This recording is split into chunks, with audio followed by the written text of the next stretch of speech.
High, শীতকালে সকালে যদি গরম গরম ফুলকো ফুলকো কড়াইশুঁটির কচুরি পাওয়া যায়, আহা, মনটাই যেন ভালো হয়ে যায়। আজকে কড়াইশুঁটির কচুরি বানাই একসাথে। প্রথমে কড়াইয়ের মধ্যে সর্ষের তেলে কিছুটা কালো জিরে এবং সামান্য একটু হিং ফোড়নে দিয়ে কড়াইশুঁটির পেস্ট আদা এবং কাঁচা লঙ্কা দিয়ে করে রেখেছিলাম সেইটাই দিয়ে দিলাম এবং আস্তে আস্তে ভালোভাবে এটাকে কষিয়ে নিতে হবে। ফ্লেমটা মিডিয়াম ফ্লেমে রেখে এটা কষাতে হবে। এবার স্বাদ মতো নুন, একটুখানি হলুদ দিয়ে আস্তে আস্তে ধীরে ধীরে এটাকে কষাতে হবে।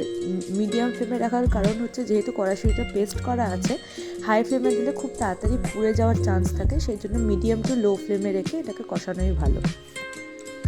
এবার কড়াইশুঁটিটাকে ভালো করে কষাতে কষাতে এবার স্বাদ অনুযায়ী একটু চিনি দিয়ে দিতে হবে, কারণ কড়াইশুঁটির কচুরিতে একটু মিষ্টি মিষ্টি ভালো লাগে। সেজন্য আমি আমার পরিমাণ অনুযায়ী 1 চা চামচ মতন চিনি দিয়েছি। তোমরা তোমাদের কড়াইশুঁটির যতটা পরিমাণ থাকবে সেই অনুযায়ী বা তোমাদের মুখের স্বাদ অনুযায়ী চিনি দেবে।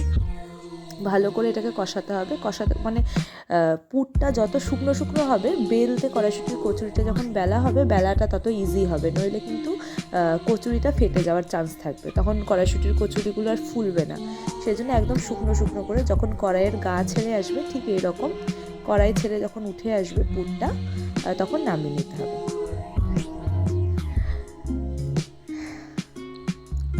এইবারে আমি ময়দা নিয়েছি, কিছুটা পরিমাণে ময়দা, তার মধ্যে নুন আর তেল দিয়ে একটা ময়াম দিয়ে নিতে হবে।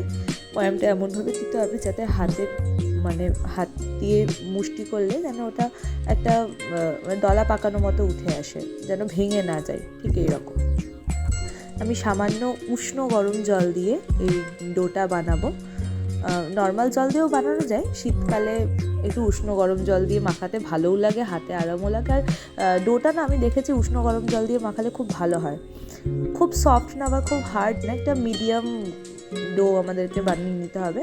আর যে লেচিগুলো হবে সেগুলো রুটির থেকে একটু ছোট আর লুচির থেকে একটু সাইজে বড়, যাতে করে তার মধ্যে কড়াইশুঁটির পুরটা ভরে যেন পুরটা ধরে, সেরকমভাবে একটা আমাদের লেচি কেটে নিতে হবে। আর খুব বেশি পুর কিন্তু ভরা যাবে না, তাহলে সাইড দিয়ে বেলার সময় ফেটে যাবে, কচুরিগুলো আর ফুলবে না। মানে আমরা যতটা পরিমাণে আটা নেব বা লেচি যত পরিমাণে কাটবো, তার অর্ধেক হবে আমাদের পুরের পরিমাণটা। খুব সুন্দর করে ধারগুলোতে চেপে চেপে বেলতে হবে, তাহলে কিন্তু কচুরিটা ফেটে যায় না। যদি মাঝখানে প্রেস করে আমরা বেলতে যাই, তাহলে সাইড দিয়ে অনেক সময় পুর বেরিয়ে আসতে পারে, তখন কচুরিগুলো ফেটে যায়, ভালো হয় না কচুরি। এই যে দেখো, খুব সুন্দর, মানে যেহেতু আমি ধার দিয়ে প্রেস করে করে পুরো কচুরিটাকে বেলেছি, ওই জন্য কচুরিটা কিন্তু নিজে নিজেই ফুলবে, মানে ফেটে যাওয়ার রিস্কটা কমে যায়।